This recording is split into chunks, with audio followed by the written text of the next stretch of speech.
السلام علیکم۔ دونوں کے مزاج میں زمین آسمان کا فرق ہے۔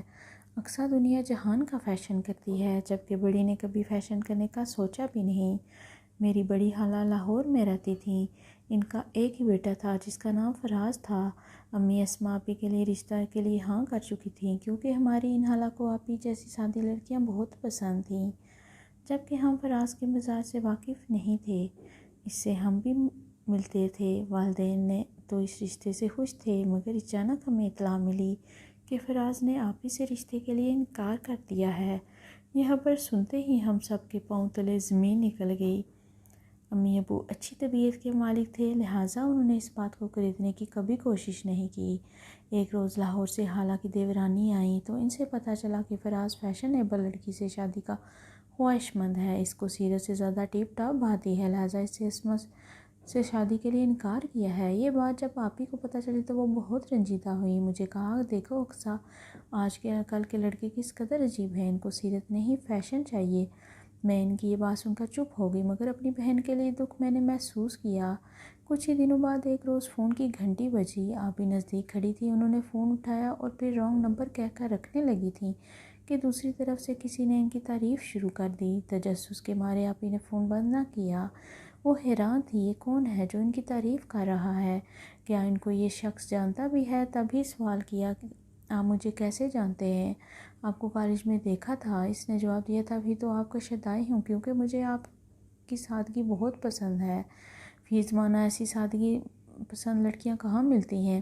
آپ ہی فون بند کرنا چاہتی تھی، مگر ان کی یہ باتیں نہ چاہتے ہوئے بھی سنتی رہیں، کیونکہ وہ کسی کے منہ سے پہلی بار اپنی سادگی کی تعریف سن رہی تھی۔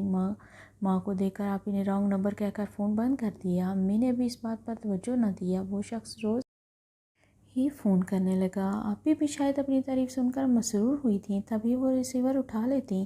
کوئی ارد گرد نہ ہوتا تو کان سے لگائے رکھتی، خود بات نہ کرتی مگر دوسری طرف بولنے والے کو سنتی۔ رفتہ رفتہ وہ اس علت میں گرفتار ہو گئی، باقاعدگی سے اس اجنبی آدمی کی باتیں سننے لگی، اور اگر وہ فون نہ کرتا تو یہ بے چین ہو جاتی۔ شروع دنوں میں اس راز پر پردہ ہی پڑا رہا، لیکن ایک روز فون آیا۔ کوئی اجنبی کہہ رہا تھا، اسما اب وہ نہ بچے گا، شاید یہ آخری فون ہو، کیونکہ اس کا ایکسیڈنٹ ہو گیا ہے اور وہ اسپتال میں ہے۔ آواز میں تکلیف اور کرہ شامل تھی۔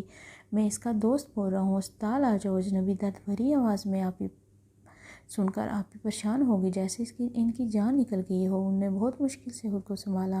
وہ میری سہیلی سے ملنے کا بہانہ کر کے اسپتال جانا چاہتی تھی، مگر اجازت نہ ملی۔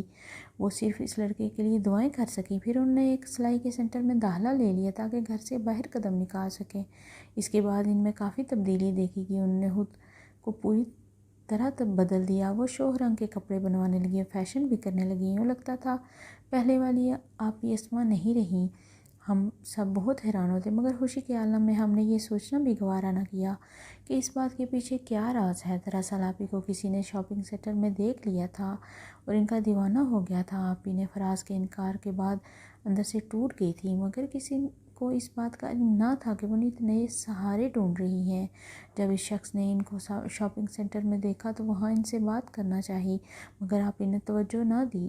ان کا نام یاسر تھا۔ تب ہی یاسر نے اپنے گھر والوں کو ہمارے گھر رشتہ بھیجا۔ رشتے کے لیے امی نے لڑکا دیکھنے کی خواہش کی، جا کر ان کے گھر بھی دیکھا اور ہاں کر دی۔ یاسر کو اصل میں آپی کی شرافت پسند آ گئی تھی کہ انہوں نے یاسر سے بات نہ کی تھی۔ اس طرح بڑی دھوم دھام سے یاسر کی شادی آپی سے ہو گئی۔ دن اچھے گزرے تھے، شادی کو صرف 6 ماہ ہوئے تھے کہ ایک دن یاسر نے آپی کو کہا، میرا دوست اسلام آباد سے آ رہا ہے، وہ چند دن رہے گا۔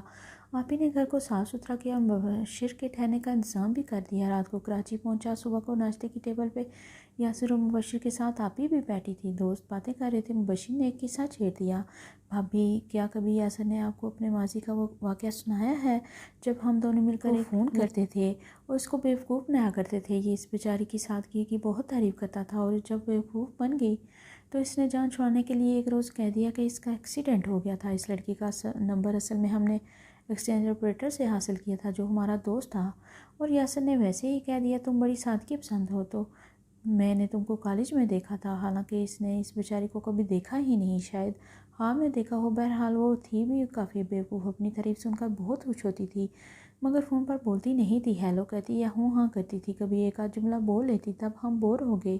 ہم نے اس کی جان چھڑانے کی سوچی۔ جان چھڑانے کا کیا مطلب؟ آپی نے پوچھا۔ مطلب یہ کہ اگر یاسر اس کو فون نہ کرتا تو وہ نس کاٹ لیتی۔ ان کالوں سے تنگ آ کر اس نے مجھے کہا، تم کہو اس بیچارے کا تو ایکسیڈنٹ ہو گیا ہے، 1-2 روز کے وقفے بعد کہہ دینا مر گیا ہے۔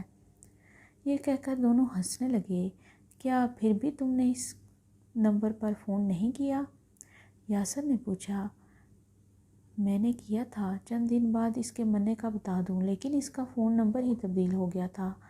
وہ تو ہنس رہے تھے مگر آپی کا رنگ زرد ہو گیا تھا، جیسے ان کے جسم سے جان نکل گئی ہو۔ کیا کہتی وہ بیوقوف، سادہ اور بد نصیب لڑکی میں ہی تھی جس کو تم نے بیوقوف بنایا، جس کو تم نے دھوکہ دیا، جھوٹ بولا۔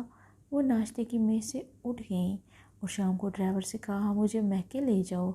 رات کو انہوں نے یاسر کو فون کیا اور کہا، یاسر میں تمہیں ایسا انسان کبھی نہ سمجھتی تھی۔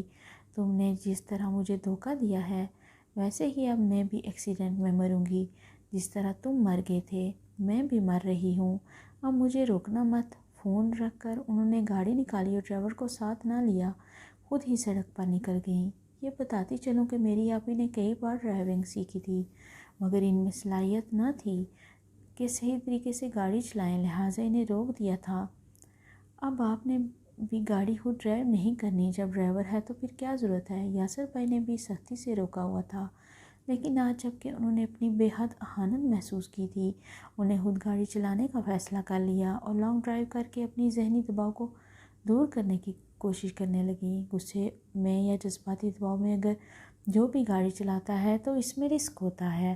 آپ ہی تو تھی غصے میں، پھر انہوں نے ایسا فون بھی کر دیا تھا کہ یاسر بھائی سخت پریشان ہو کر ہمارے گھر دوڑے آئے، تاہم آپ ہی گاڑی لے کر نکل چکی تھی۔ ابھی ہم اسی تشویش میں مبتلا تھے کہ کہاں گئی ہوں گی، اتنے میں فون آ گیا کہ ان کی کار کا ٹرک کے ساتھ ایکسیڈنٹ ہو گیا ہے اور کار کی ایسی حالت ہو گئی ہے جیسے کوئی ماچس کی ٹوٹی ہوئی ڈبیا ہوتی ہے۔ ظاہر ہے آپ ہی کی کیا حالت ہوئی ہوگی۔